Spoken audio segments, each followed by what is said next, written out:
Good morning, everyone.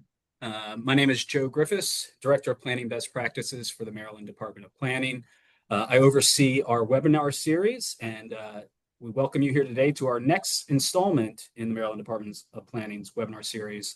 And this is the series is devoted to the new sustainable growth principles, which became effective in Maryland October 1st of last year. You're going to learn a lot about them today.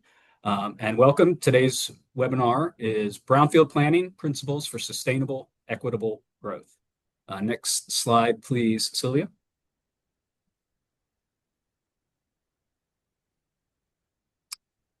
This webinar is being recorded. We will process it and post it. There's getting a bit of an echo here. I will work on that. Luckily, I'm not speaking for very long. At least this portion, and my colleagues will take over. But this webinar is eligible for 1.5 AICP credits, and the number is on the screen. So for AICP, you'll log those by going to your AICP certificate maintenance account on the APA website. We'll also send a certificate of completion following the webinar. And we are recording it. We have to do a little bit of post-processing, but it will be posted on our website. Thank you, Sylvia. It says recording right there. I do want to point out a couple housekeeping issues. Please ask questions in the Q&A. I think you'll need to Zoom just between the last webinar we did and this webinar. Zoom changed up its controls a little bit. They tend to do that. I think you have to click, for most of you probably have to click on more and then activate your Q&A. And once you click on more and activate the Q&A, it'll add it to the toolbar at the bottom. We ask that you please put all questions in the Q&A, not in the chat. The reason for that is if you put questions in the chat, as other people add things to the chat, your question gets pushed to the top and we can't find it later on.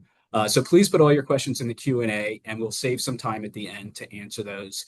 Depending on how many we get, we may answer some textually in the Q&A section. The chat is really used for communicating with us, communicating with each other. We really hope that you can use the chat as an enriched learning environment. If you know of resources, if you know of examples, please share them with everybody in the chat. So questions in the Q&A, resources, ideas, and others in the chat. Okay, next slide, please. And we're going to get started here soon. I want to introduce my colleague, Sylvia Mosser, who's going to be our first presenter. Sylvia is an AICP certified planner supervisor with the Maryland Department of Planning's Built Environment and Land Use Unit. As part of her role, Sylvia focuses on the department's Brownfield Assistance Program, wherein she works with local governments and developers to promote brownfield redevelopment throughout the state. Sylvia previously worked as a project manager for a New Jersey environmental consulting firm where she managed environmental assessment, investigation, and remediation projects for commercial and industrial facilities, especially environmental due diligence. Sylvia graduated with her bachelor's degree from Carnegie Mellon University, and she earned her Master of City and Regional Planning, MCRP, with a concentration in environmental planning from Rutgers University Edward J. Blaustein School of Planning and Public Policy. It's a long one. During graduate school, she studied abroad in Australia, where she researched human dimensions of sustainability and marveled at kangaroos and koalas. I'm going to turn it over to you now, Sylvia. Thank you very much. Thank you, Joe. So I'm just going to go over the agenda so you guys understand what's coming, and I'll go over the learning objectives for today's webinar, as well as a very brief overview of the 8 planning principles, and then explain a little bit about the Maryland Department of Planning's role as far as brownfields work. So the agenda for today, the focus for the webinar is how brownfields work, including the identification, assessment, cleanup, and reuse of brownfields can help achieve Maryland's sustainable growth principles, specifically the land, economy, and equity principles. Part 1, we'll talk about the land principle and how that intersects with brownfields work. So we'll have an introduction of the land principle, followed by a presentation from Mid-Atlantic Tab. Then we'll have part 2, which talks about the intersection of the economy principle and brownfields work. And we will, again, introduce the economy principle. That'll come from Joe. And then we'll have a presentation from Seawall Development, which will at least partially focus on our house in Baltimore. For part 3, we'll talk about equity in Brownfield's work, and we will introduce the equity principle. That'll also come from Joe. And then we'll have a presentation from Action Baybrook, Inc., specifically about a couple of brownfield sites at Potee and Garrett Street in Baltimore. And then, like Joe explained earlier, we'll have a Q&A portion at the end, depending how much time is left. Then the learning objectives for today. So following the webinar, attendees will be able to explain how identifying and cleaning up underutilized properties, in this case brownfields, preserves natural resources and working landscapes by referencing the case studies that will be shared by our Mid-Atlantic tab presenters.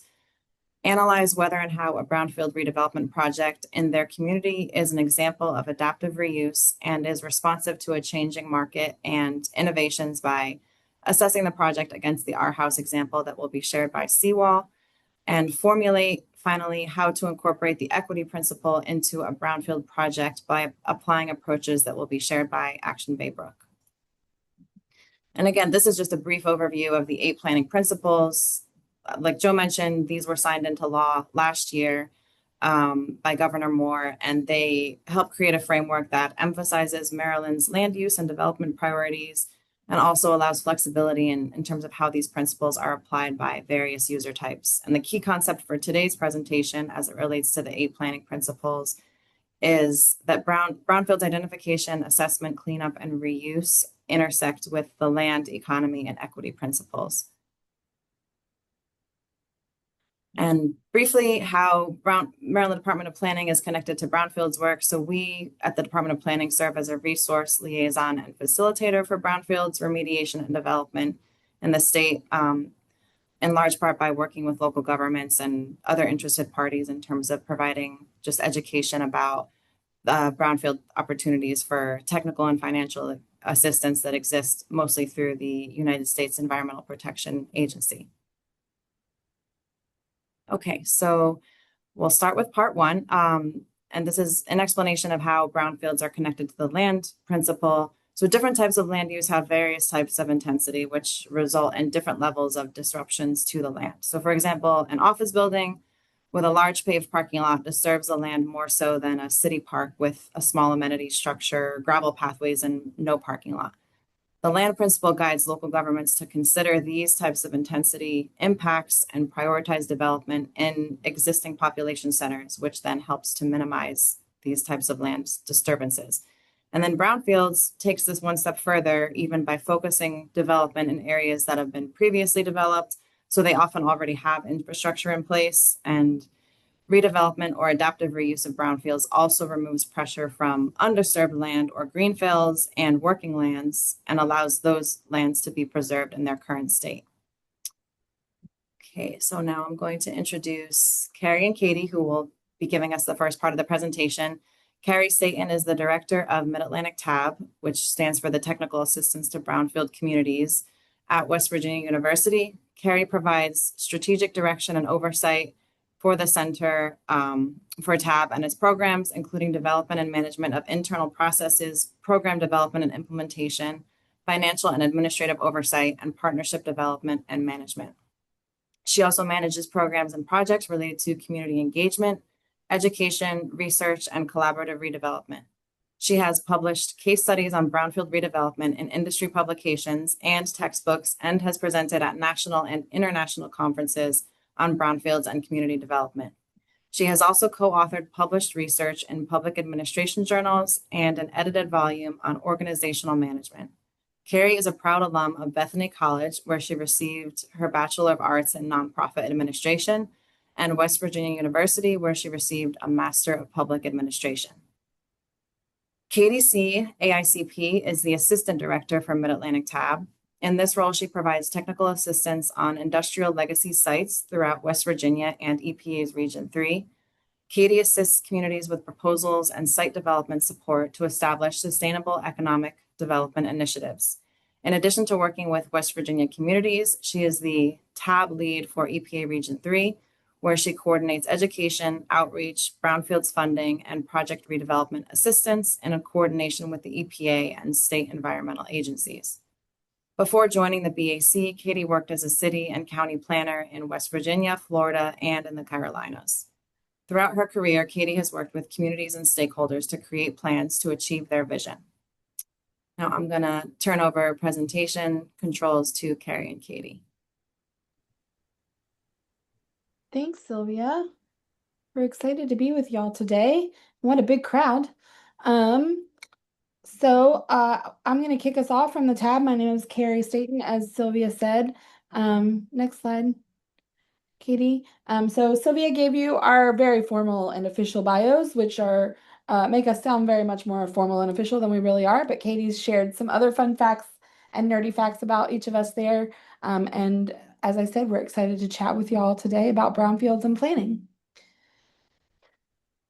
So we are with Mid-Atlantic TAB, the Technical Assistance to Brownfields program. This is a collaboration funded by the US EPA, but in our region is a collaboration between Marshall University, the University of Delaware, Virginia Tech, and West Virginia University, which is where we're housed. We serve as the lead for this program, and we provide technical assistance to communities on all things brownfields, which you're going to hear all about, and you'll hear about our services as we go on.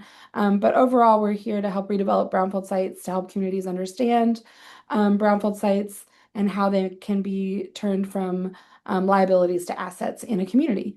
All of our services are completely funded by the EPA and free to anyone who reaches out. Next slide. So some of you may already know this, but just starting off with the nitty-gritty, the definition of a brownfield as per EPA is a real property, the expansion, redevelopment, or reuse of which may be complicated by the presence or potential presence of a hazardous substance, pollutant, or contaminant. In real life, what does that mean? It's a site that hasn't been redeveloped, that's been sitting empty, and there is reason to suspect or known contamination at that site, and that's hindering the redevelopment. So we'll talk a little bit more about what that looks like in real life. Next slide. So I like to say brownfields are everywhere. Once we break your brain today, if you didn't know what they were before you got here, I'm about to break your brain, and you're going to see them everywhere you go on your commute home today, when you're walking in your neighborhoods. They are everywhere. One of our partners like to say if man has been there, it's probably a brownfield, but they're also everywhere in popular culture. So old institutional buildings like prisons, you'll see in that circle on the left, old industrial facilities like factories, even the Up House from Pixar probably had some lead-based paint and asbestos in there, and even in The Simpsons, an old industrial site as well.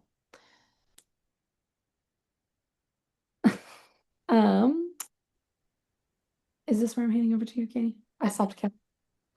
Thanks. Thanks, Carrie. Again, my name is Katy.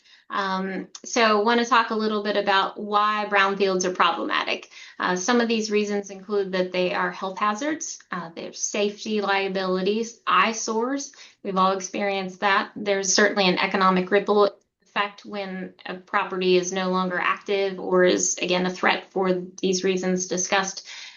You can find some increased crime on that property or perhaps in the area. Environmental degradation that needs to be addressed, which is, again, what you'll learn a little bit more about. And then, of course, decreased property values.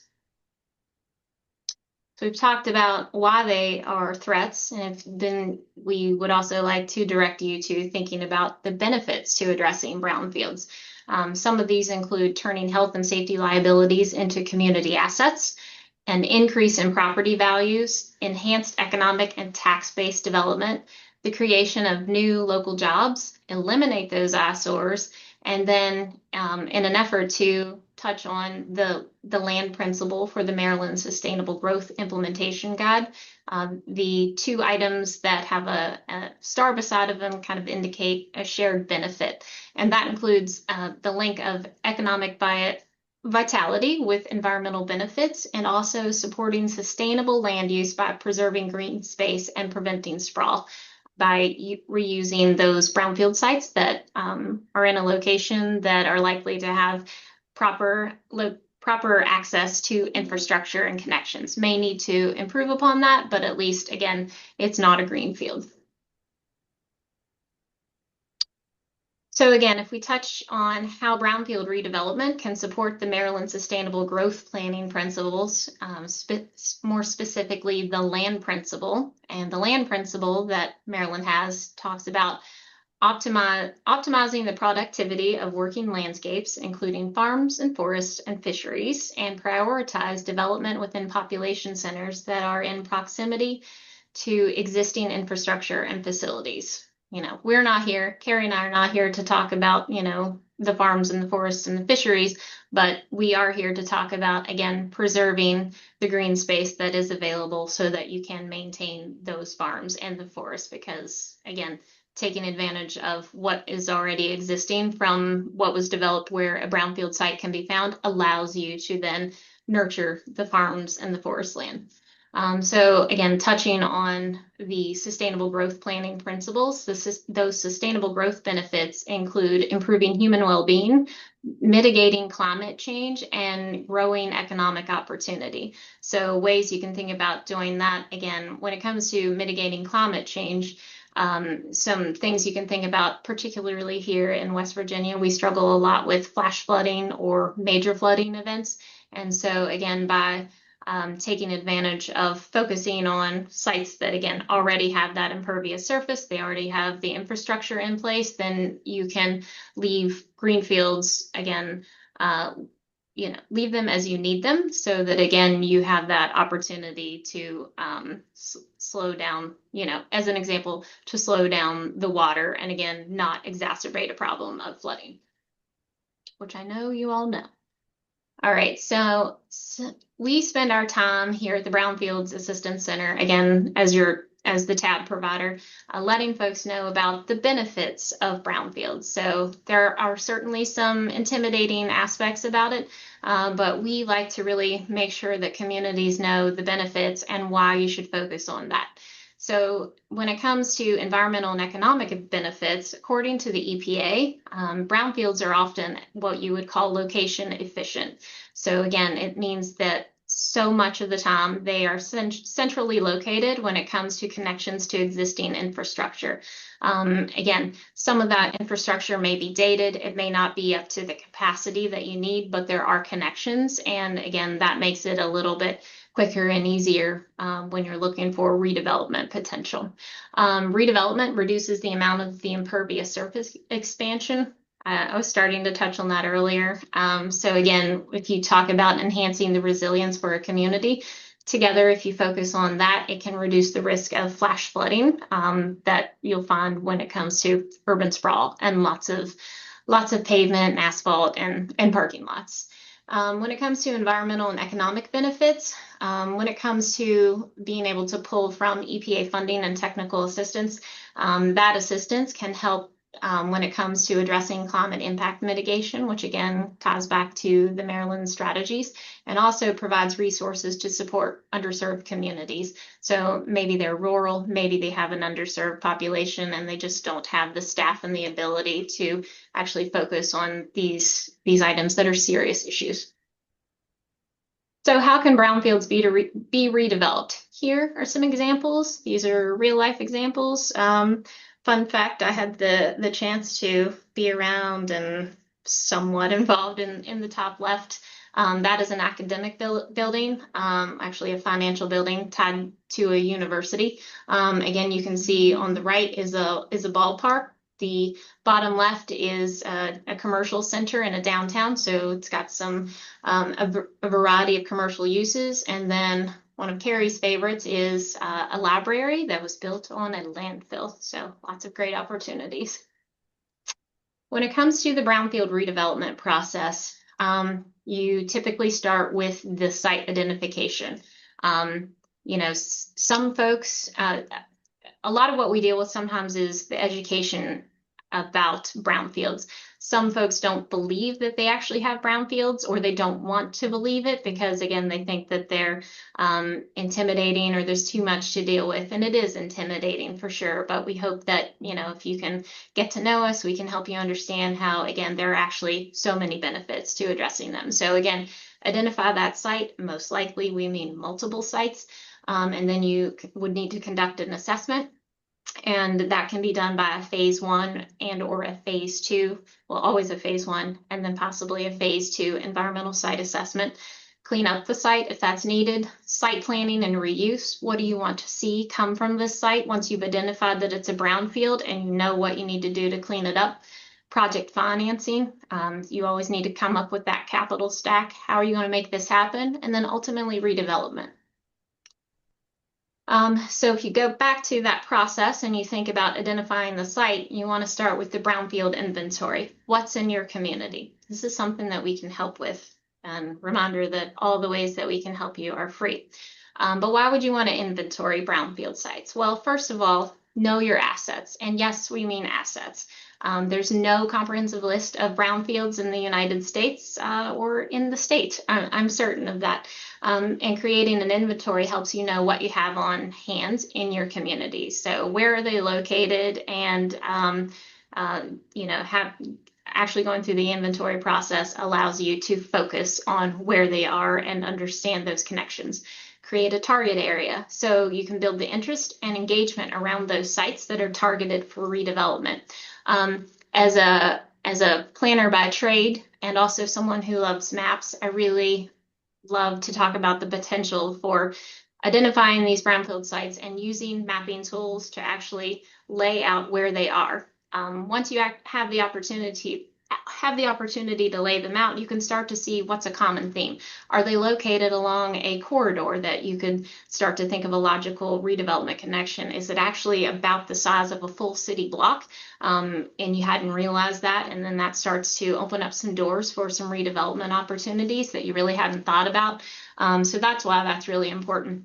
And once you go through that, then you start to prioritize those sites based on your community interest and redevelopment goals.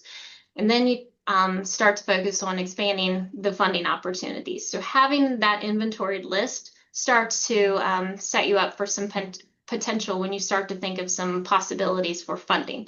The site prioritization starts to demonstrate the vision that you can create, or maybe you already have for your community. And then you start to look at, again, where are those funding sources? EPA, Brownfield, technical assistance and grants are absolutely a great place to start. They are not alone the way to actually redevelop and clean up brownfield sites, but they are a fantastic start. And we can help you learn more. So you've started with the inventory process, then you need to take a look at those sites and actually start to prioritize them. And so when you look at that, so you've got your list, then you want to create the prioritization, and that is specific to your community. So you want to start to prepare a list that allows you to come up with those opportunities for redevelopment in a more purposeful way, so that you don't feel overwhelmed. And so the order of the properties in that priority list does not limit your ability to look for new opportunities. It's just a list, and it should be a living list, so that you're always tapped into some opportunities as they become available, because there are new funding opportunities that come up. And again, just knowing where you are starting from allows you to be in a good position. And so when you think of what are those possible examples that your community could set, you want to look at what are the most serious when it comes to health and safety hazards. What are some known funding resources that are available? Is it located in a redevelopment area that the city or the county or the region has identified as an area to focus on redevelopment? How visible is it? Is it at the gateway and the entrance of your community, and you really want to address that? Would it be affordable to actually target some of these, and you could see kind of knocking some of these particular items on your list off a little more quickly? What's the redevelopment potential? Not every site, just because it's identified as a brownfield, is going to be in a location that is a good opportunity for redevelopment. And then also, could that site and that location, or the building, if it's remediated, meet a community need? Because I'm nerdy and I'm a planner, I want to talk about the connection between brownfields and planning. So I just want to touch on this for you.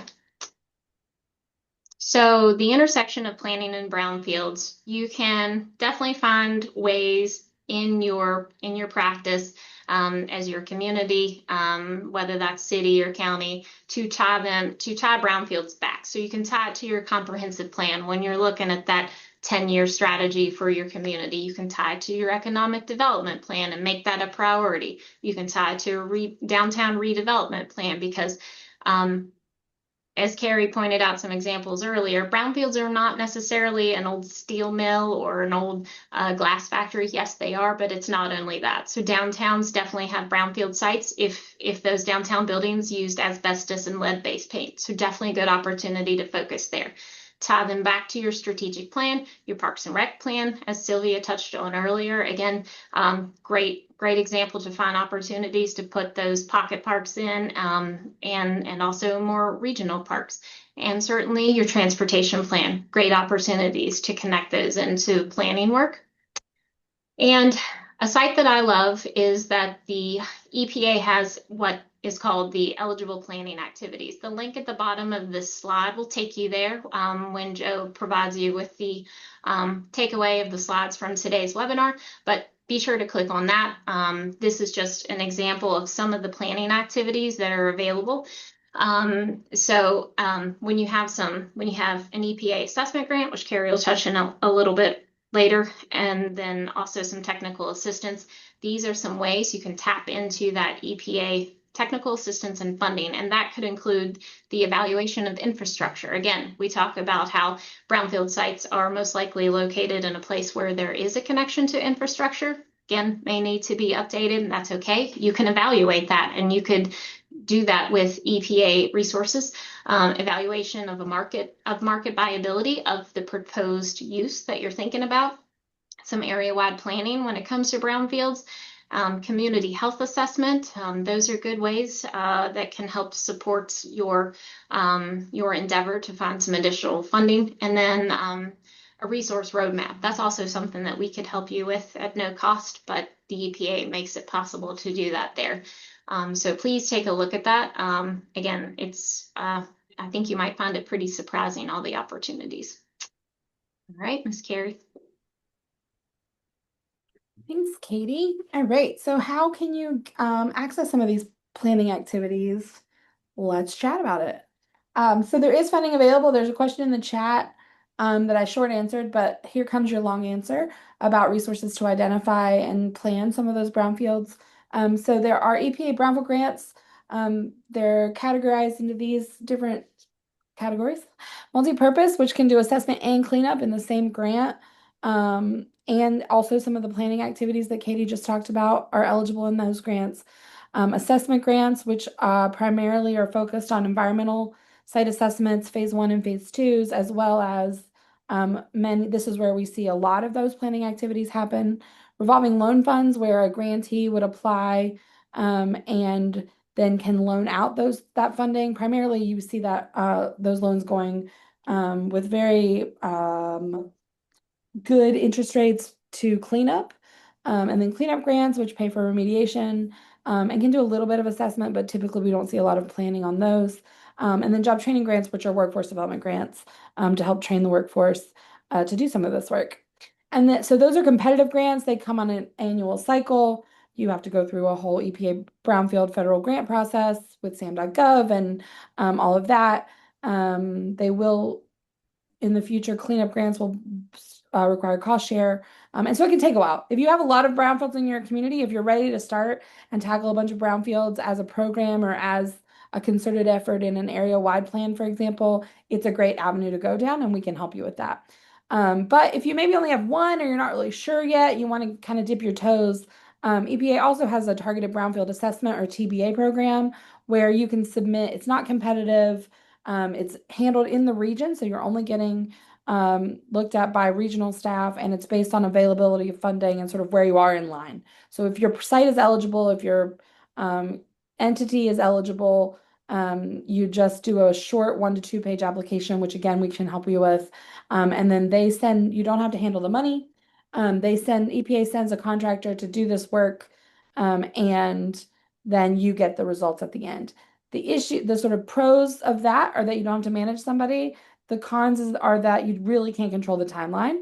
It has in the past taken a long time. That waiting list was long due to some internal process issues, but those have been resolved and now are moving a lot more smoothly. So it is a more sustainable effort. But again, the pro is that you're not managing that contractor directly and you don't have to worry or wait for a long federal grant process, which can take, as I said, that's annual. So you apply in the fall, you find out in the spring, and you get your money on the next fiscal year, which is October of the next year. So the next cycle for that will be, we expect those grants to open, except for the job training grants, those to open in September, to be due around Thanksgiving typically.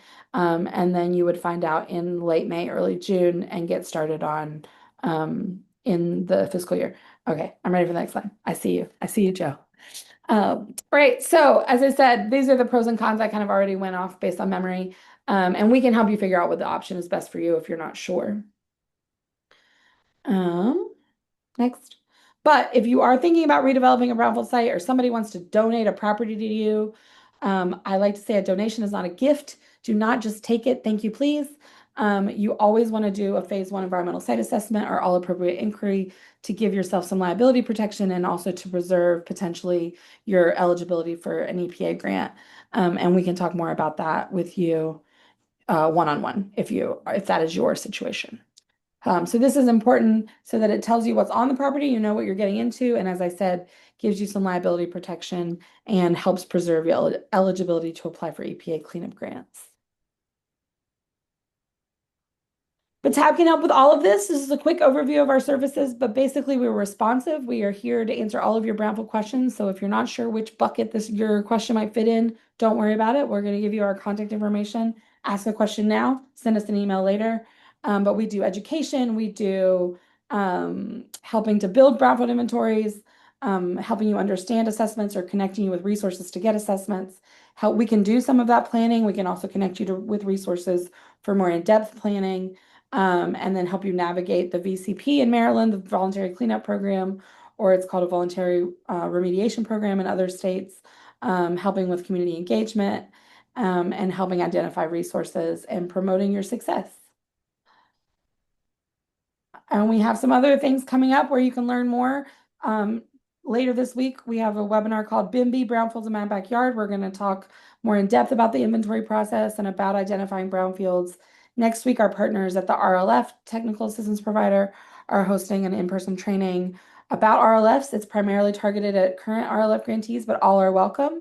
And then in June, we'll be in Staton, Virginia for the Virginia Brownfield Conference, and in September in Huntington for the West Virginia Brownfield Conference. Those are both great places to get your feet wet, to learn more things. They are statewide conferences, but the content is not state-specific, and there's a lot for you to learn no matter where you're from. And then this is how you get to us. There was a question in the Q&A about slides being shared after, and I believe they will be, but I'll let Joe or someone confirm that for you. And that's how you can get us. And I think that's it for us. Thanks, y'all. Thank you. Yes, we will be sharing the slides. Just I'll ask all the panelists to make sure you send them to me, and we'll send them to everybody who attended. But also, I just remind everybody, please, I see some questions are coming in the Q&A. I've also seen some in the chat. If you put a question in the chat, please copy it over in the Q&A so we can find it when we get to that portion at the end. Or if you have questions coming up, please put them in the Q&A. I'm very excited to see a lot of people that I know putting information in the chat. A lot of people from Maryland, great. Please look at the chat. There's more information, more examples, resources. That's what it's there for. But it's also really exciting to see these people or attendees from all over the country. It shows how much this issue is prevalent everywhere in the U.S. How much people throughout the country want to address it. The principles which became effective in Maryland in October. It does make it state policy, the 8 principles, but also requires that they be implemented in local comprehensive plans. So that statutory requirement is specific to Maryland, but I was really happy to hear, Katy, you talk about how you can incorporate brownfield redevelopment, brownfield planning into your larger master plans. It's a best practice regardless of whether or not the economy or principle exists in your state statute.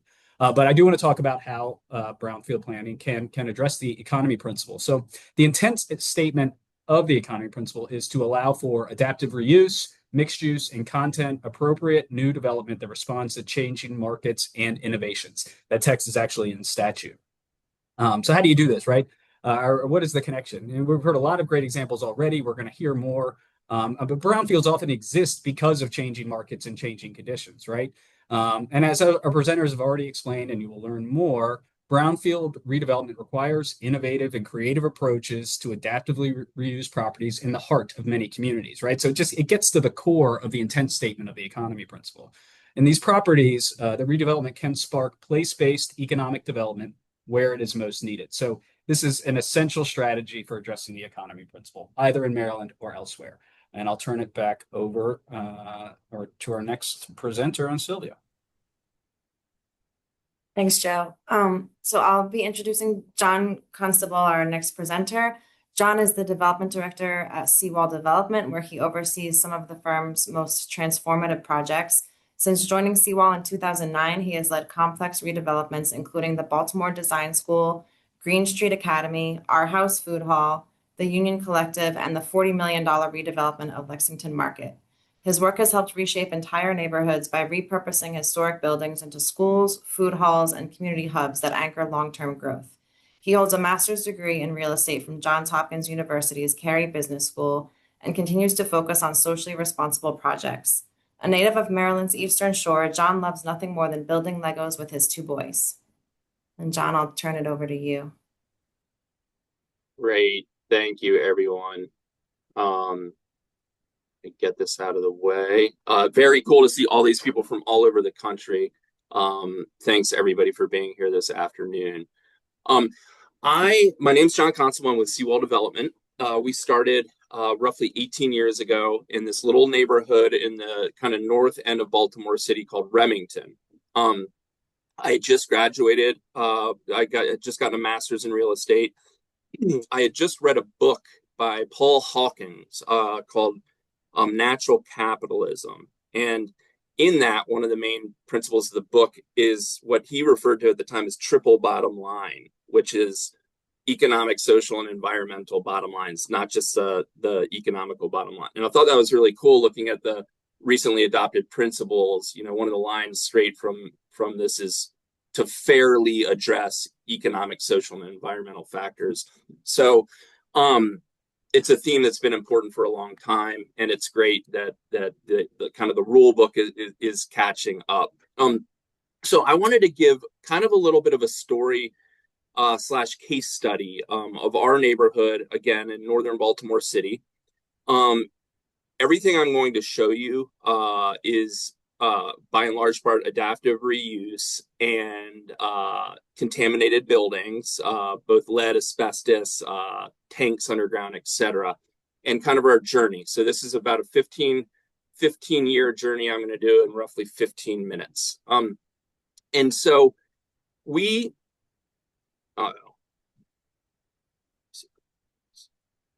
there we go. So we arrived in this neighborhood of Remington and identified this building that we're looking at right now. This is called Miller's Court. This is the largest building in our neighborhood, and it had been vacant for over 30 years. Real blight of the community, and all sorts of nefarious activities going in there. Really neat building, though, really great bones. This is a historical picture of it. It was a tin can factory in the late 1800s. And we wanted to focus on attracting and retaining teachers to Baltimore City. And so we had this concept of doing a teacher housing project, but we wanted to utilize new market tax credits, which is census-based, and a lot of our city falls within that, along with state and federal historic tax credits. Putting all those tax credits together allowed us to pencil out a deal, giving us the opportunity to give teachers a discount. So if you're a teacher, you'd have roughly a $300 discount per bedroom in a unit. And part of new market tax credits is element of commercial activity in the building. And so part of the building is education-based nonprofits. So it's a really cool concept. We had absolutely no idea what we were doing. And we took this from this, which was the inside of the building. It was pretty blown out, but as again, you can see beautiful heavy timber, etc. part of the demolition process. This is now Courtyard. And we ended up with this, roughly 40 apartments for teachers, 30,000 square feet of nonprofit, education-based nonprofit office space, and beautiful apartments. A lot of these teachers were coming in for Teach for America, and this was like their first living experience in the city of Baltimore. We still, 14 years later, have a waiting list to live in this building. And we also put a little cafe on the corner that the community insisted upon. We were really nervous that the cafe wouldn't cut it yet because the community was still kind of a fringe neighborhood. And a handful of years ago, Obama actually visited this cafe to talk to the employees. It was a co-op run cafe. And this was just like a really neat kind of high five for our community. After a few years, a bunch of residents from Miller's Court were kind of aging out of their Teach for America tenure and approached us and said, we want to stay in the city of Baltimore and we want to stay in this neighborhood. So we got our heads together and we called this 30 by 13. We did roughly 30 row homes, all of which were vacant row homes, sprinkled around our community.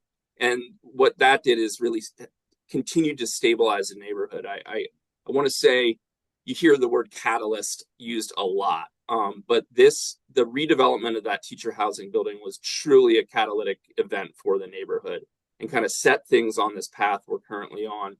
And part of it was bringing the housing stock back up to speed. So we did 30 by 13, got a bunch of residents that were moving out of apartment rental and into full-time home buyers. So we sold these 30, and they actually all went to teachers, which is pretty cool. Beautiful row homes, again, had no idea kind of how it was going to go. And we did an open house and pre-sold every single one of them and then proceeded to catch up and rehabilitate them. Again, lead paint all over the place, a good amount of asbestos. So a lot of contaminated soil in the yards, actually just from lead being in the air, which is kind of crazy. And during this time, we also helped the community rezone 15 properties, corner commercial properties that were like the end of row home tracks.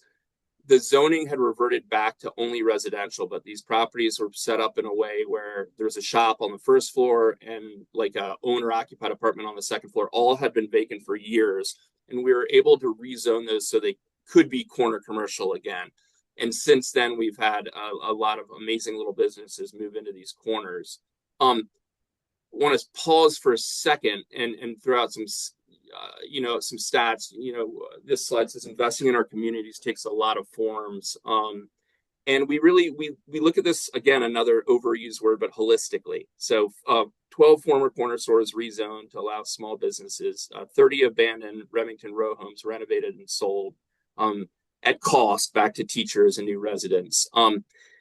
This filled in the cracks. We had our eyes on larger pieces of land and assemblages in this neighborhood, but this helped stabilize the neighborhood, getting the corner commercial, again, falling down vacant structures and breathing life back into them.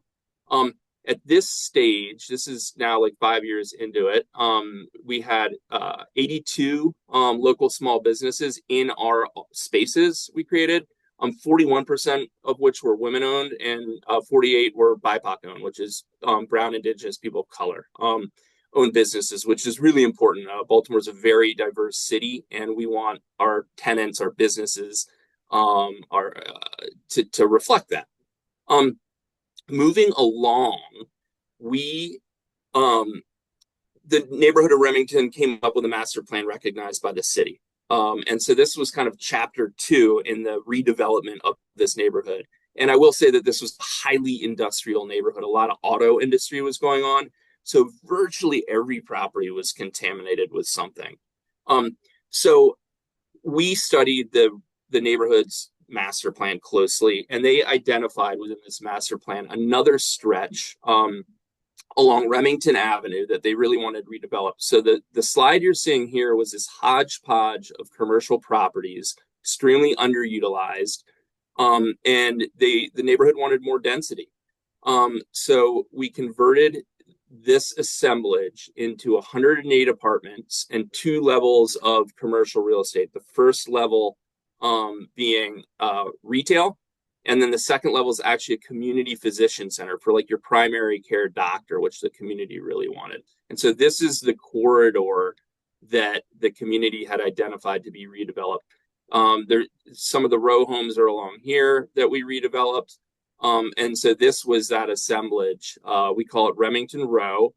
And this is it. This actually looks like a rendering, but it's just a really cool photo. Again, 108 apartments. We have Johns Hopkins Community Physician Center on the second floor here. And then it's anchored by a Walgreens and a bank. And I will pause for a second and say that the bank and the Walgreens, it's really important to us to get these anchor tenants in here that are more often than not like a larger business, potentially a chain, that paid top dollar, at least market rate rent, that then allows us to go slightly below market rent and bring in cool local businesses. Along this first floor, we have an acupuncture studio, a little salon, and these are like one-off, locally run and owned businesses that really kind of keeps the vibe of the neighborhood how we want it. So that apartment building is just south of this. This is a cool old historical building photo of the other building that I want to focus on, which was our house. The letter R for Remington house, our house. We love our double entendres when naming things. This was a very cool old Plymouth dealership about 100 years ago. And then for roughly 35 years, it was an auto body shop. And they put cinder blocks over most of the windows, and there was always a bunch of junker cars kind of on the corner and parked and leaking stuff onto the sidewalk. So one thing the community had asked for on their master plan was more food and beverage. And so this is now 2008, and food halls were becoming a real thing at that point. Now they're kind of ubiquitous, but back then it was kind of a new wild idea. And we decided we really wanted to kind of create a platform for chefs to do what they do, and we'd take care of all the kind of front of house stuff while the chefs did their thing. This was roughly $15 million adaptive reuse project. Again, a ton of like remediation when it came to lead paint, asbestos. I know we had a bunch of fuel tanks in the parking lot, earlier, some of our co-hosts said, a phase 1 and maybe a phase 2. We're definitely doing phase 2 environmentals on all these because the phase 1 indicates that, this site's going to be really hot. So a lot of cleanup went on here. And I should say, for everything I've showed you thus far, we have yet to dig up buried treasure but continue to find fuel tanks, among other things.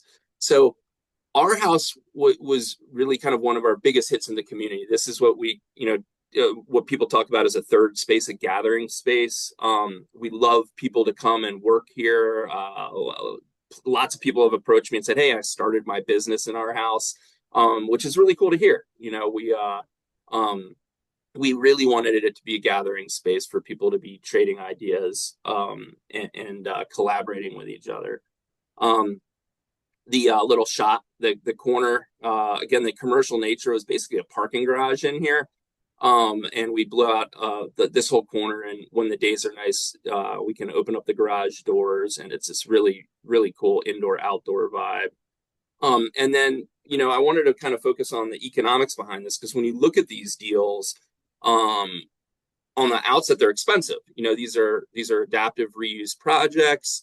The brownfield element, they're always full of all the goodies you'd expect, the lead and asbestos, and then the site work always requires digging up what we tend to call dirty dirt, but contaminated dirt, and bringing in clean soil, which is really expensive to do.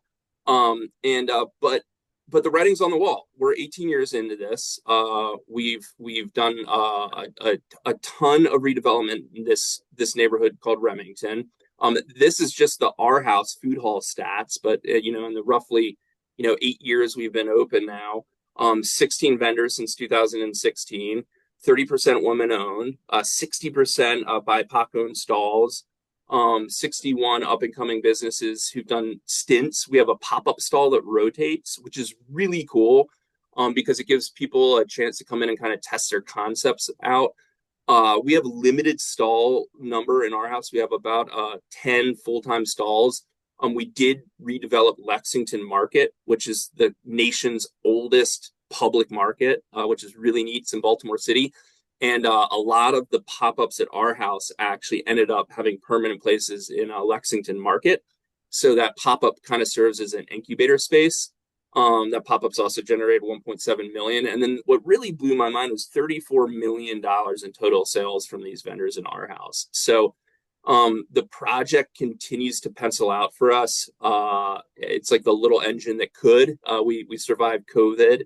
And now it's just banging on all cylinders and doing great. It's a great gathering place for the community.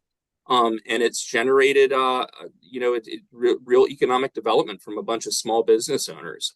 So that is kind of it in a nutshell. But I would just say, that again, on the front end of these projects, when you're playing with the pro formas, especially on the environmental stuff, it can seem daunting. It adds a premium cost to things, but there's a lot of great programs out there. Again, we really lean into the new market tax credits, the historical tax credits, and then our local state housing agency, DHCD, is a common thread throughout all these projects. Neighborhood Business Works, grants, and we layer that capital stack with subsidies and grants. But really going after these types of sites opens us up to an opportunity of funding and sources to get these things across the finish line economically. So I'm going to stop there and love to hear the rest and hopefully answer some questions from folks. So thank you very much. Thank you, John. Lots of chatter about yours and a lot of questions. If you want to answer some questions, there's a few in the Q&A that are directed directly to you. So you can go ahead and answer, type your answer if you want to for some of those. You scroll towards the bottom, and everybody else will be able to see the questions and the answers once they are answered. I encourage we have a lot of questions we're probably not going to be able to get to at the end. So I encourage some of our panelists to check out a few of those and see if they want to take a shot at answering them. But thank you, John. I know our house in the Remington neighborhood very well. When I first moved to Baltimore, that's where I lived. Oh yeah, you're a neighbor. I forgot. I was a neighbor of our house. I lived really close to it when I moved in. Great spot. Great spot. It's amazing. All right. Okay. So I'm going to talk a little bit about the equity principle. So it's one of the other principles in addition to the economy I already talked about. And we have 2 presenters left. So the intent statement for the equity principle is to, let me get this here, make sure I read exactly what it says.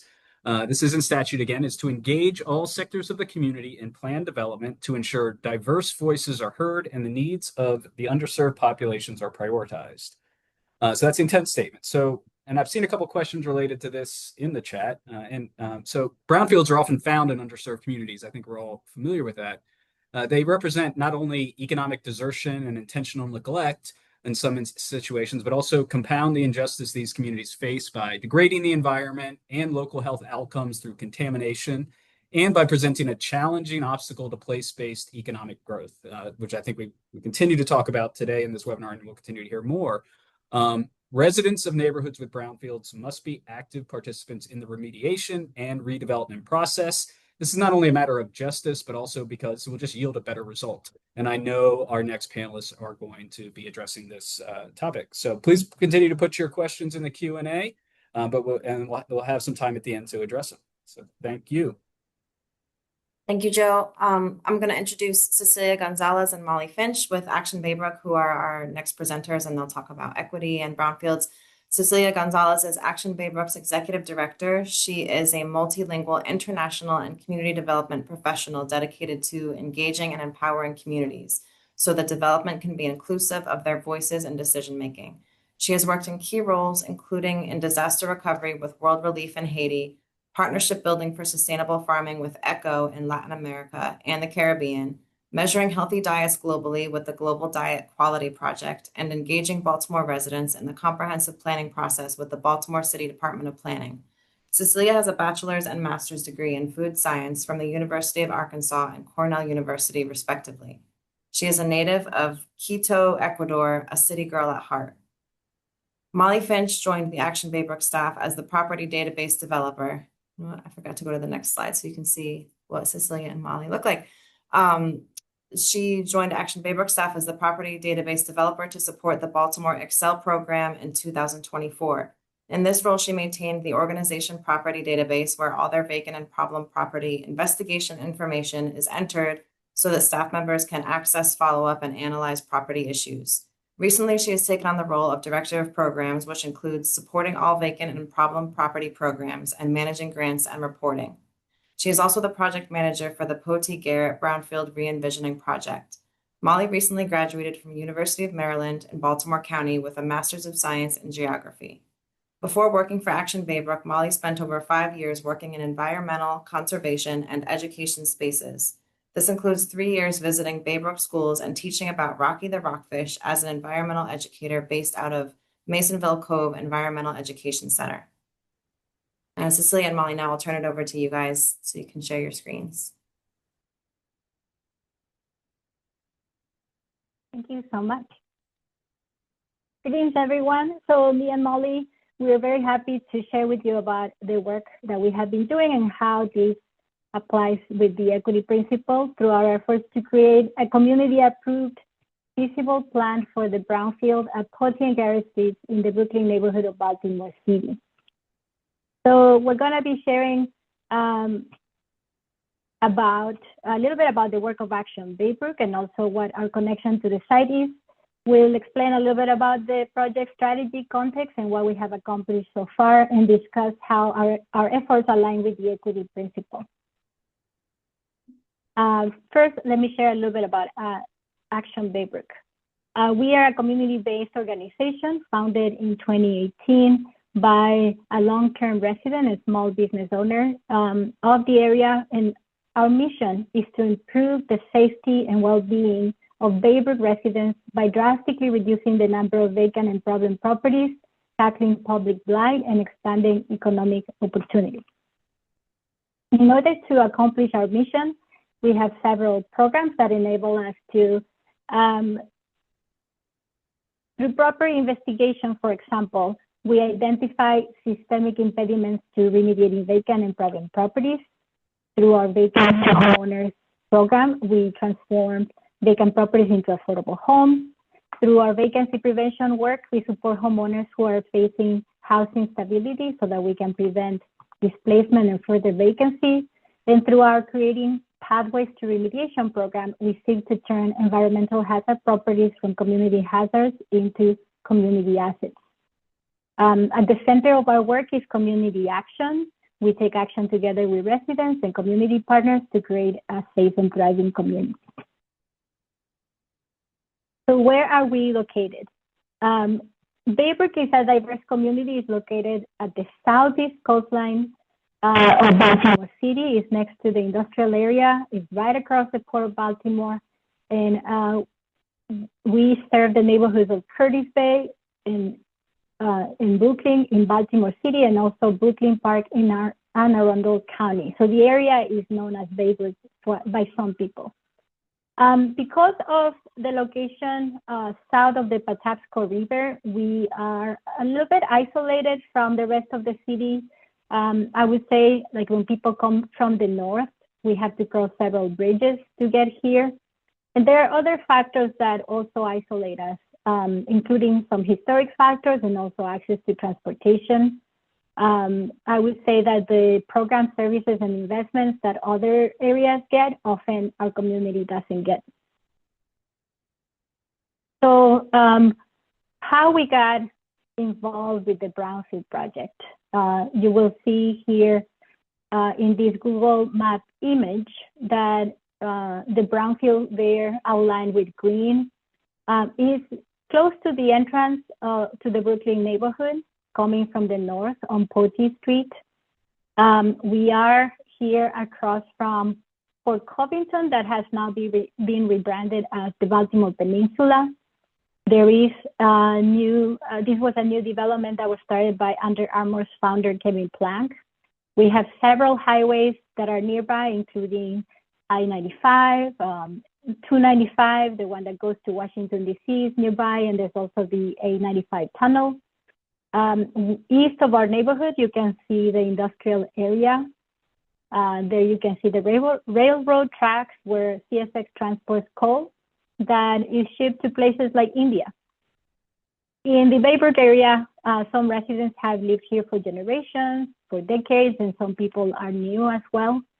Similar to many parts of the United States, this area was built for immigrant workers, and it has historically been the home to immigrant communities in the past and also currently, and our communities coexist with industry.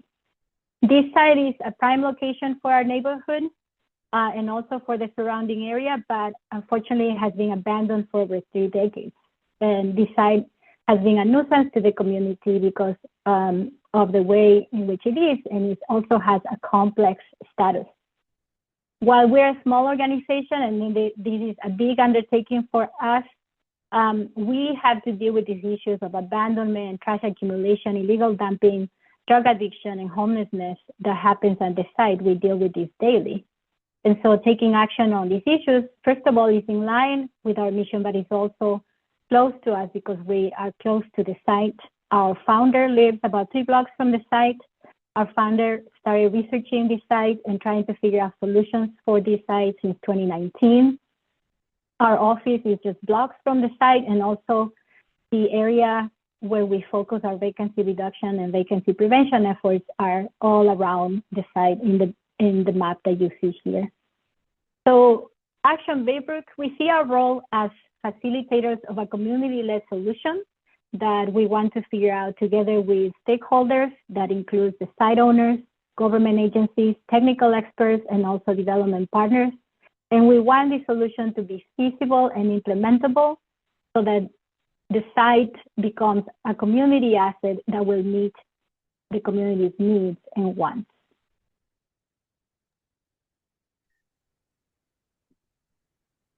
I'm gonna I will dig pass it to my into, colleague Molly.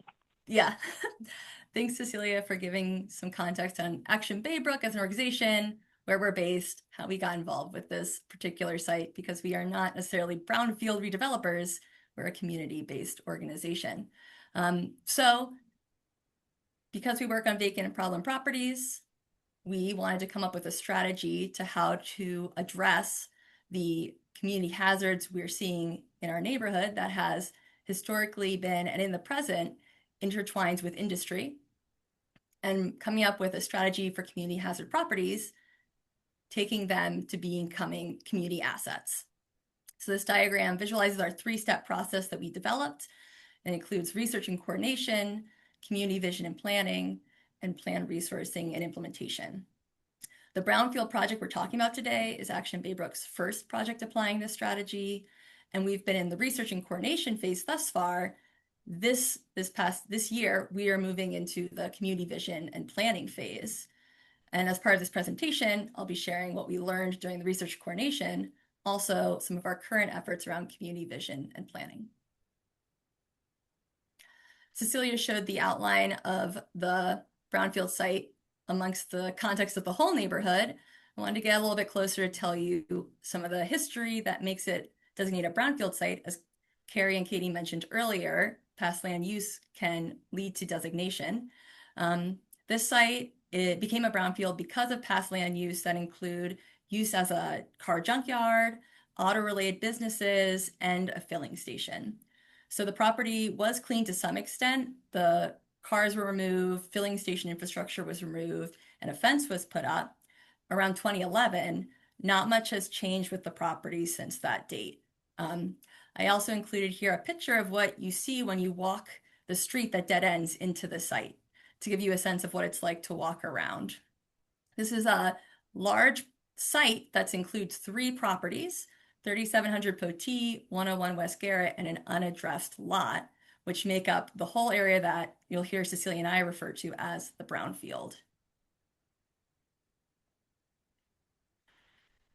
These are some additional photos that attempt to capture how this site's viewed by residents. So in photo A, you're kind of looking down one of the nearby residential blocks that backs up onto the brownfield, and you can see the vegetation at the end of that street. That is the brownfield site. If you go behind those houses, that's this B picture, that's the alleyway that really on one side is the brownfield that's fenced off, and the other side is the backyards of residents. There's a long fence that goes along that alleyway, and there's actually a lot of holes cut into that fence where people are accessing the property. And on picture C, that's kind of if you're walking along that main drag on Potee, that's our main commercial area. If you just turn and look into the site, that's kind of what you see is this abandoned, neglected area. What you do not see captured in these pictures is the extent of dumping, the drug use, and the encampments that exist around and in this site that are hard to capture in a static picture, but that impact the neighborhood. Since today's audience includes many planning professionals, I want to show how zoning influences the number of people in close proximity to this site. So I showed you pictures of just walking around, but the zoning really tells you how many people are coming in contact with this area. So once again, the brownfield sites outlined in green, you can see the pink area is the commercial corridor, which borders one side of the property. And on the lower part of the property, there's a green area, and that's a residential area. This map is zoning for Baltimore City, but as Cecilia mentioned, we're right next to another jurisdiction, a county line. And so below the residential area in green, there's more residential into the county. That, along with the fact that there's major corridor roads, like Cecilia mentioned, that intersect around this site, leads to many people connecting with this site on a daily basis. So as part of the research phase, we've learned that this site is indeed complex. The factors that make it complex are challenges that we see need to be incorporated into any plan for future transformation of the site to be successful. I list some of the main points of complexity on the right of this slide and also labeled them on the imagery picture. First, ownership is a factor because the two sites have different owners, the state of Maryland and the city of Baltimore. Zoning is a factor because the current zoning can limit how the site can be redeveloped unless we do a zoning change. There's also a stream that runs through the site, and waterways have certain protections. Related to waterways, this site also has wetland areas that are designated for habitat protection. As I mentioned, there are people living on the site, which comes with its own hazards and complexities. And in addition to all of this, there is contamination present that indeed designates the site as a brownfield. At the end of the presentation, I can share the fact sheets from Maryland Department of the Environment that really list out why these properties that make up the site receive this designation of brownfield. So as part of our research and coordination phase, Action Baybrook has connected with many stakeholders, topic experts, and regulatory experts so that we can understand both this site, brownfield redevelopment in general, and how city and state regulations impact our redevelopment ideas. This includes meeting with both the owners of the properties. A key topic expert that we've connected with who's joining us on this webinar is the Mid-Atlantic Technical Assistance to Brownfields team, or the TAB team. So you heard from Carrie and Katy earlier in this webinar. As they mentioned, their team provides technical assistance to groups such as ours that are trying to take on brownfield redevelopment projects to move properties in our communities from problem properties to community assets. In our case, they provide direct support connecting us with state staffers, the Maryland Department of the Environment and Maryland Department of Planning, so that we could start building relationships and understand the unique roles of these entities in our brownfield redevelopment project ideas. The TAB team also walked us through future funding opportunities that would be available from the U.S. Environmental Protection Agency to support cleanup. They recommended actions we need to take to successfully pursue that funding. And those recommendations included having a plan, and that sometimes having preliminary design ideas can be useful when pursuing a planning process. So this led to a collaboration just last fall in 2025 with a landscape architecture class out of West Virginia University, thanks to a connection made by the TAB team. Through this collaboration, students who are in their senior year were tasked with coming up with a master plan and site design for this brownfield site that considered those complex factors. Action Baybrook coordinated a site visit day that included technical experts, Action Baybrook staff, and students. And Action Baybrook facilitated discussions and organized a site tour so we could all benefit from understanding the challenges of the site and how it really impacts the neighborhood. These photos are from that day when we took a tour with Pastor Billy from the City of Refuge, Baltimore, whose organization provides outreach and services to unhoused people around the site. And I want to shout out Katy, C, and Sylvia, who both joined us as part of the site visit day. At the end of the semester, the students presented some really powerful preliminary design ideas to help us see the site differently from its current state. So these are 2 examples, and you can see they did a mix of some commercial, some residential, some green spaces, really helping us see the site in a whole new way. And having these sorts of design ideas is valuable for our organization, both so we can show future funders that we're doing work towards a future vision for this site, and also so that we can include residents as part of our community visioning process and start off the conversation with really some new ideas so we can look at the site differently. So we are truly in that community vision and planning point in our strategy now, and that's thanks to some funding we received recently. So we were able to fund this phase of the project thanks to a Thriving Communities grant-making program EPA Region 3 assessment grant. So between now and the end of 2026, Action Baybrook is working towards the following. We're figuring out how to overcome those barriers that I listed to site redevelopment and cleanup. We're writing a community-approved plan that includes community input and accounts for feasibility. We're figuring out the money so that the plan considers funding and can be funded. And we're building partnerships with key people so the plan can actually happen. And how that looks when we're thinking about project activities this year is these separate categories that are really intertwined and connect with each other. For example, the steering committee, which will be happening this year, is made up of residents, and I consider them my project team that's helping with both the community education and engagement, as well as community plan drafting. Then the stakeholder coordination engagement that's happening this year will connect technical experts and other stakeholders with the planning process we're going through with the steering committee to make sure we're considering the complex factors involved with the site and creating a plan that's actually feasible. And then the technical assessments, which include some update to past studies of the site, will support drafting a plan that takes into account the environmental factors of the site that limit or restrict developability.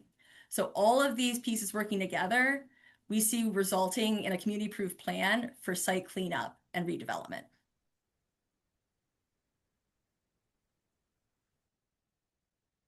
So just to finalize, I wanted to share a bit about how we are applying the equity principle to all these activities. So with the steering committee, we have the diverse voices of residents, including those or most of who live near to the site within a 0.5 miles. We are also doing stakeholder coordination that brings different groups, including those that engage with people who live on the site. We're also engaging the site owners, which are the city and the state. We're engaging other city and state agencies, technical experts. Through community education and engagement, we are making sure that people have a better understanding about brownfields, what cleanup options, cleanup costs, what it would take to redevelop it, especially as a community-led initiative. We are documenting and drafting what we're doing, and we want to document the process and strategy. So there's also history about what we're doing, and we want to have the community-approved plan to go next in the next step towards implementation, and we want to position the community well for that process. So we want to create ownership of this process and plan with the community, and want to encourage our steering committee to be more of a long-term committee as well, We want to connect to funding sources for cleanup and redevelopment and build partnerships with potential developers and other partners who are community minded. We do also have some challenges that we face. I think meeting the needs and engaging with the people who live on the site is not easy, as well as competing needs that residents have, because the residents that are affected by this on a daily by the issues of the site basically want the site to be clean and redeveloped. And we also have the challenge that this is a long-term project, and so when we brought it up to the community recently about what like an update of what we're doing, where we're at, people were like, okay, that's gonna take too long. We have some trash and illegal dumping happening right here, and so we need to engage with the short-term needs and also have some short-term wins as we engage our community towards the long-term goal. The cleanup and redevelopment cost will be significant, and so we are trying to figure out funding options. We do want it to be feasible, not just from the environmental perspective, but from the financial perspective. And we want this plan to be community-led, community-owned, and meet what residents want and what they need. That is our presentation, and we're looking forward to the Q&A time.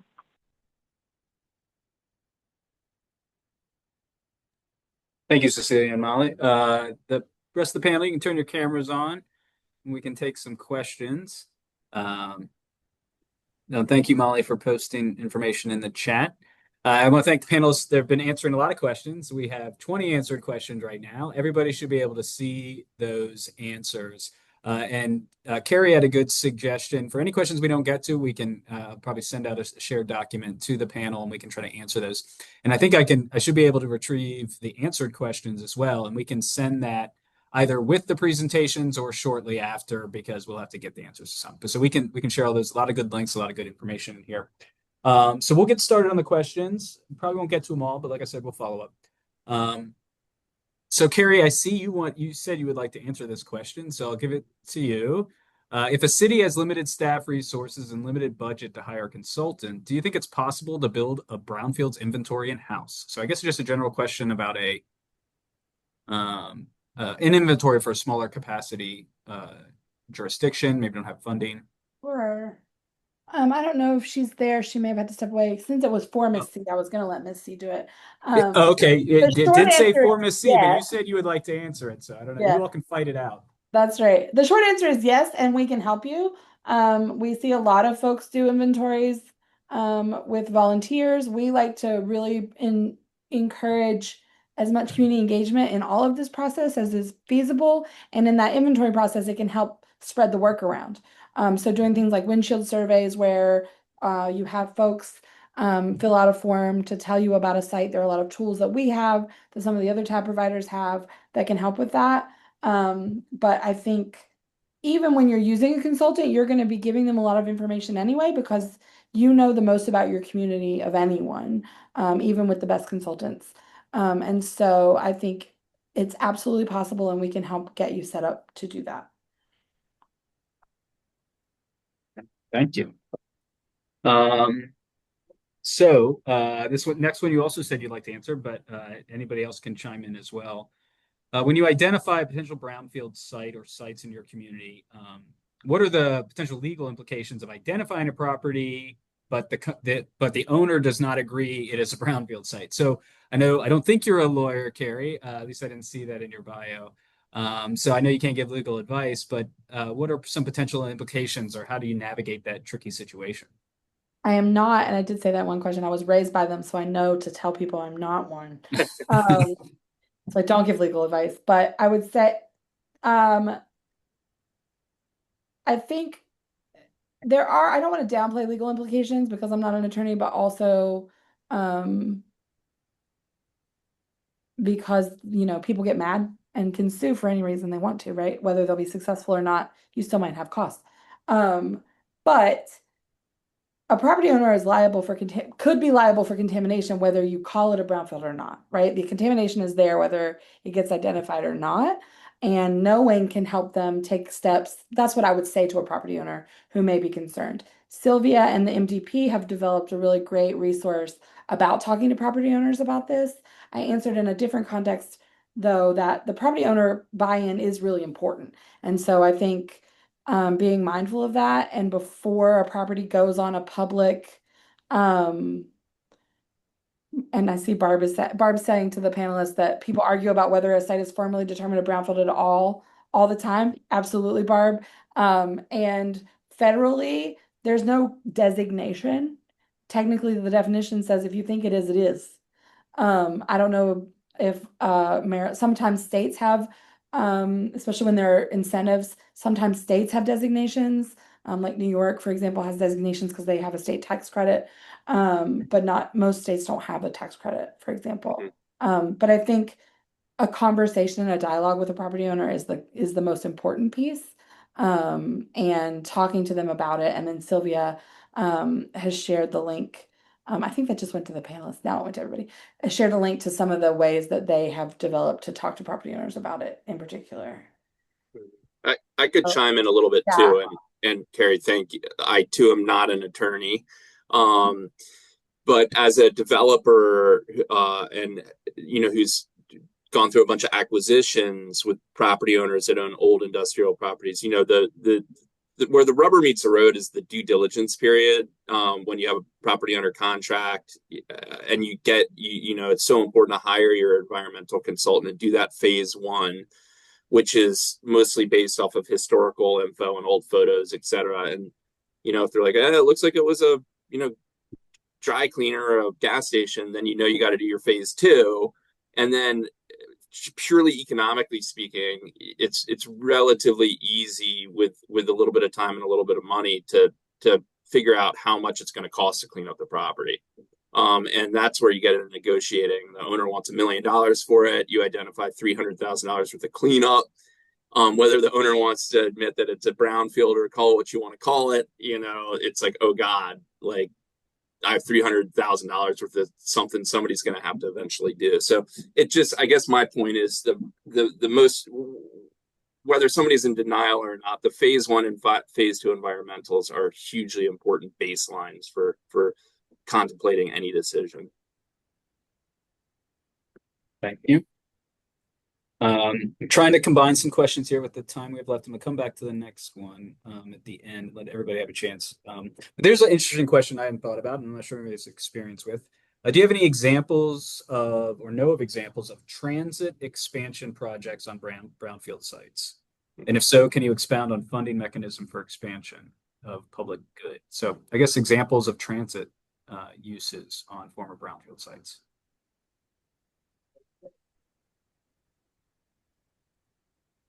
All right, well, I guess that might be something we still need to look for. If anybody does if anybody's familiar who's joining us, please share it in the chat. I am personally not familiar with an example, but we can ask our transportation folks here. Good potential use. The next question is specific to residential redevelopment on brownfields. So what can a remedial action plan look like for projects that redevelop former brownfield sites for residential use? I would imagine residential projects versus commercial or even institutional redevelopment projects can be considered more controversial by the local community. How is this addressed as part of community engagement? Yeah, I mean, I can speak briefly on that. I'm sure some of the other folks probably have some good info. On our multifamily residential, all of our sites have had contamination, and the community tends to like it because the onus is on us to clean it up. What we can't clean up is capped. And by capped, I mean there's like a physical barrier put between the dirt and somebody's feet, so to speak. So capping can be the foundation of the build, or the slab of a building, can be an asphalt parking lot, etc. And that's super important to keep that barrier between your site and any future residents. And then in the case of like a courtyard, which we have a large one just up the road, we had to take away, I think, 3 feet of dirt and bring in 3 feet of clean fill. You know, the old like dirty dirt versus clean dirt. And my landscape architects get pissed off because I'm supposed to call it soil, but that you actually have to replace the contaminated dirt and put clean dirt in it, and it's wildly expensive. So that's all I got on that. Thank you, John. We're gonna wrap up If I with can add two- briefly. Oh yes, Celia, please go ahead. I think when we were with the geotechnical engineer that we have engaged to support us during the panel discussion about the brownfield site, that's 18 acres, he was doing like a quick math calculation, and like in order to replace the dirt with new dirt, just that would cost like $15 million or something like that if we were to do that. Sounds right. Cecilia, it looks like you want to answer another question, so I'll give this one to you. With the process timeline, how do you balance short-term needs with long-term goals?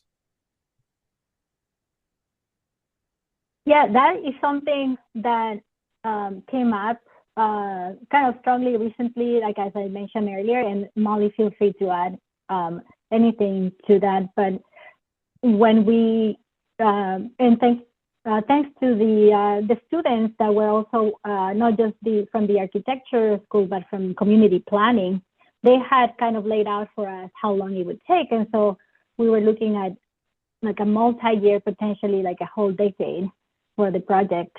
Our residents were like, I'm dealing with this right now. So we basically became, as a community-based organization, became quickly responsive to what our residents were saying, because in fact, with community engagement, it's hard to engage communities. Like people are busy, people, you know, they're tired of so many sessions and stuff. And so we really don't want to lose that momentum that people actually care and they're coming to our meetings to learn about this.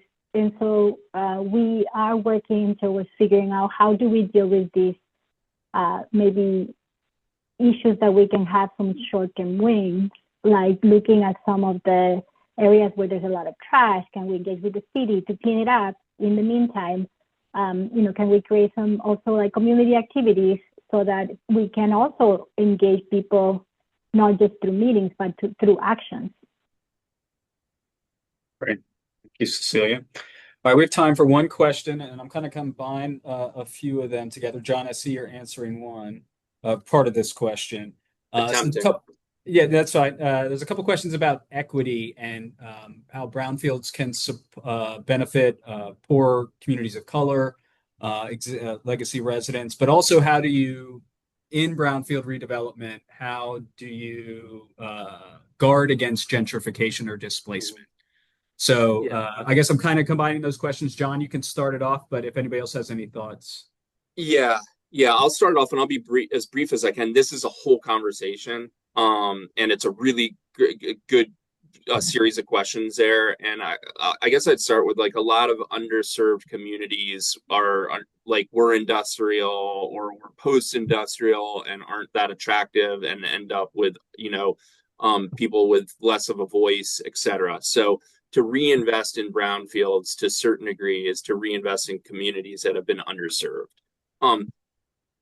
But the old double-edged sword, then you reinvest in the community. And let's be honest, Baltimore City is like a city built for 1 million people, and we have like 500,000 people, right? So how do we like fill the vacant stuff? How do we be responsible and adaptively reuse old buildings, like et cetera, without gentrifying? And I think we're, you know, I'm preaching to the choir here, I think, but gentrification is a dirty word because of displacement. So how do we mitigate displacement while still improving a city? And my gosh, do we spend a lot of time thinking about this. And even our first project, which was teacher housing, was, you know, discounts to teachers. We thought we were like the good guys and everything was great. And as we progressed in our careers, we realized that like just a teacher is like 80% area median income, which is not that bad, right? And that there are people at 50% median income that were getting priced out. there's no silver bullet for displacement, but there's silver buckshot, and it's lots of little things. One is like just working directly with the community and equipping people with knowledge, like homestead tax credits, et cetera, et cetera. Another big one is community land trusts, which is a whole nother topic. Shoulda, coulda, woulda. We like price ourselves out of acquiring the amount of housing to create a community land trust, which should then be like a controlled cost for people moving forward. So I'd love to hear the other panel speak, but we are constantly trying to figure out how we can responsibly redevelop our neighborhood without displacing people. And I'd lie if I said that like the bad aspects of gentrification are not happening to some extent. Thank you, John. But yeah, I mean, this is a topic that we'll probably always be wrestling with. And I thank you, Carrie, for putting some resources in the chat. Does anybody have any final thoughts on that topic or anything else before we sign off? I do want to respect people's time.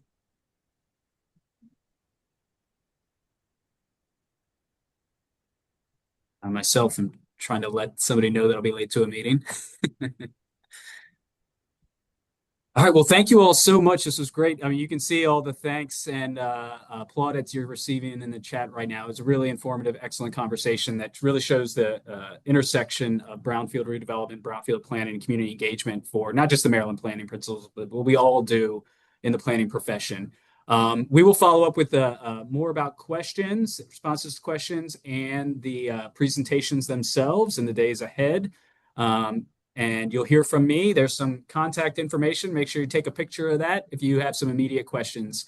But thanks again. Eventually we'll have a recording as well. So everybody have a wonderful afternoon. Thank you. Thank you. Thank you so much. Thank you. Thank you.